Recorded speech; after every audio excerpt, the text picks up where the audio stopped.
Hi, and welcome to the 10-Minute Food Truck Training Podcast. My name is Bill Moore. I'm the founder of Food Truck Training Group on Facebook, co-owner with my beautiful wife, Melissa, of our own food truck. It's called Food Truck 101, and I'm the executive director of the National Street Food Vendors Association, which is a nonprofit dedicated to education, advocacy, and uplifting all food vendors. But before we get into that, I want to remind you guys about the Food Truck Owners Expo that's in Orlando, Florida this year, November 12th and 13th of November. I'll be there giving 3 classes. One is on writing profitable menu, one is on marketing in the off-season, one is on how we as food vendors need to speak with a single voice.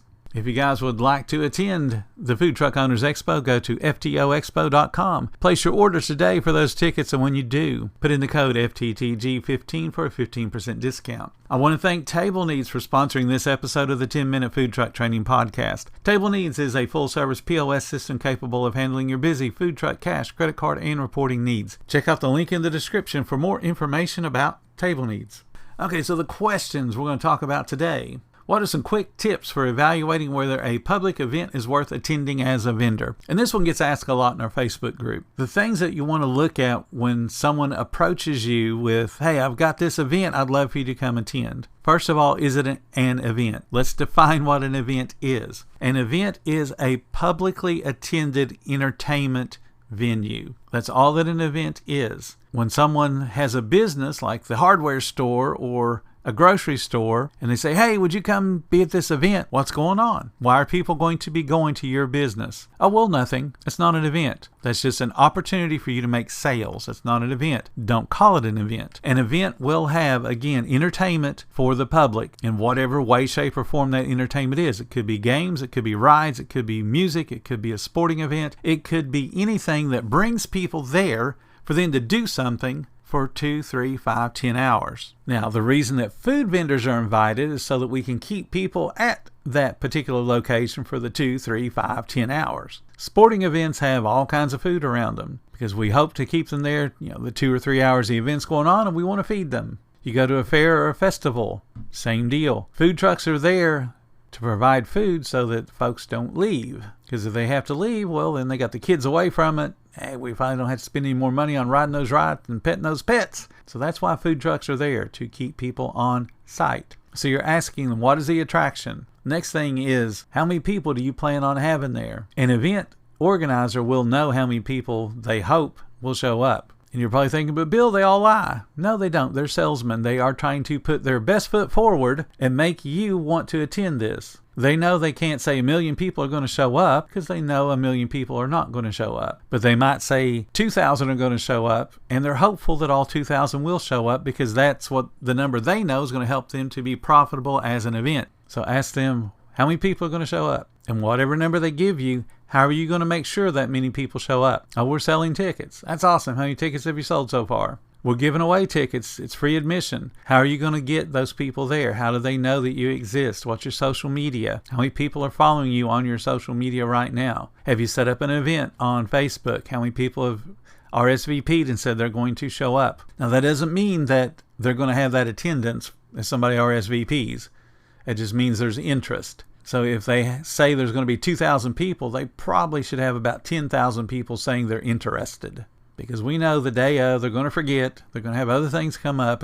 There's going to be reasons why people don't go to an event they said they were interested in. But the numbers have to be there. They have to show some kind of interest. Ask them what the marketing budget is. If it's strictly social media and you're depending upon free, well, then you're probably only going to have a handful of people show up. Where are you spending money at? Is it on radio? Is it on TV? Is it on billboards? Is it on print? Do you have a sales team? How will people know that this event is going on and that you are reasonably sure that whatever attendance they give you is probably right? So you got to get them to prove to you that it's a worthy event. Just because they say, hey, I've got 10,000 people coming, prove it. Did you do it last year? How many people showed up last year? Do you have social media pictures where I can look at the crowd size? First year events, I tell people do not go to unless the price is right, and that price would be free. First time events have to prove they are worthy.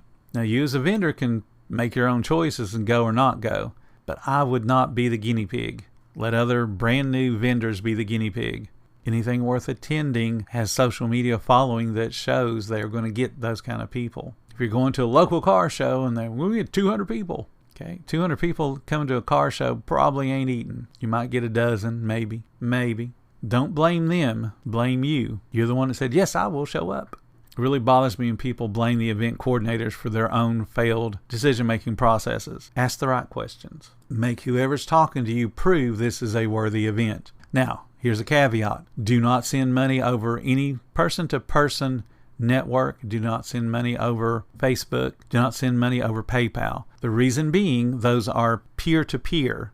And in the terms and conditions, it will say you must know this person before you send them money because there is no reversing the charges. It's a one-way movement of money. That's why scam artists want to use PayPal. That's why they want you to give them the money so they can close that account and move on. Money's pulled out of it, long gone, you'll never see it again. So you only want to pay for any event with a legitimate credit card through a legitimate process, not through a peer-to-peer type of setup like Venmo or PayPal or any of those.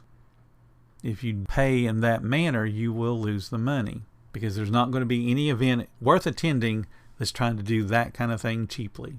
What's the most effective marketing strategy for a new food vendor on a limited budget? Most food vendors are on a limited budget, whether they're new or not. So the most effective marketing strategy is going to be your social media, and it's going to be that physical, let's get out and shake some hands and kiss some babies, just like a politician. Let's get out there and let people know that we really exist. One of the things that bothers me so much when I go to a food truck event or I even go to a food truck park is food truck owners get wrapped up in their prep work and they don't pay attention to people walking by. You're not going to be busy if you don't engage people. You sell food to people. You need to talk to people. So that means you're going to be talking to people on your social media.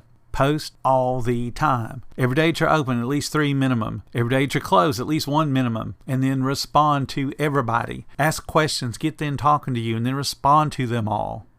That's one way to communicate. Get yourself off the truck. You're going to be in a new neighborhood. You might want to go visit some businesses. Take some flyers. You can print flyers on your home computer printer. Take them out and ask, can you put this up in the break room? I'm going to be in this location. Here's a discount for you having to take a pen and put it in a bulletin board for me. If you give discounts, people will come to your business. People like deals. If you're slow when you set up, get off your truck, take some samples, and put it in people's mouths. That's the one thing that bothers me so much when I go to these food truck parks or I go to an event where there's 10, 11, 12, 13 food trucks set up. And I'll walk the full event, stand and look at a menu. And there'll be employees that see me standing and looking at a menu and they don't even bother to say, hi, how you doing? Well, if you don't have the common courtesy to say, hi, how you doing when I'm in your proximity, I don't want your food because now I got to kind of worry about whether you even have the care and consideration to make sure the food is safe and going to be well prepared. If you're incapable of talking to me when I'm standing there, not going to sell anything to me because I won't be there.